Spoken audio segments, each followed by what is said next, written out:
swarga iku muk nuruti sing dikarepno. Akhirnya wis mau mangan, wis ngopi, nguduk, ngopi, ora roh pakanan liyane ku ora roh. Nasi mandi ya ora roh, pizza ya ora roh apa-apa. Terus saya bilang, wah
innahum ya'lamuna kama ta'lamun wa tarjuna minallah ma la yarjun. Kalau kamu sakit karena perang, orang-orang kafir itu ya sakit, itu saja berani padahal demi kekafiran.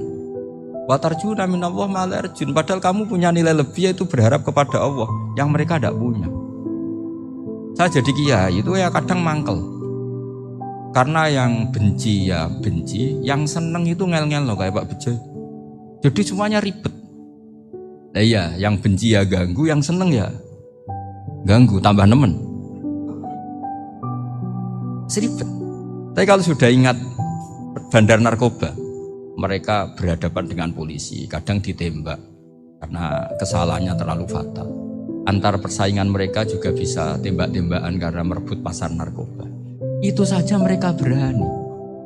Kok kita yang jadi kiai kadang dicium tangannya, dihormati gak berani, hanya takut.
Punya orang tua yang miskin, yang sudah miskin, tukang tombok nomor, banyak kan di kampung gitu. Ya tetap hormat. Coba kalau dari awal kita ngajari orang tua kamu hormati ya kalau baik.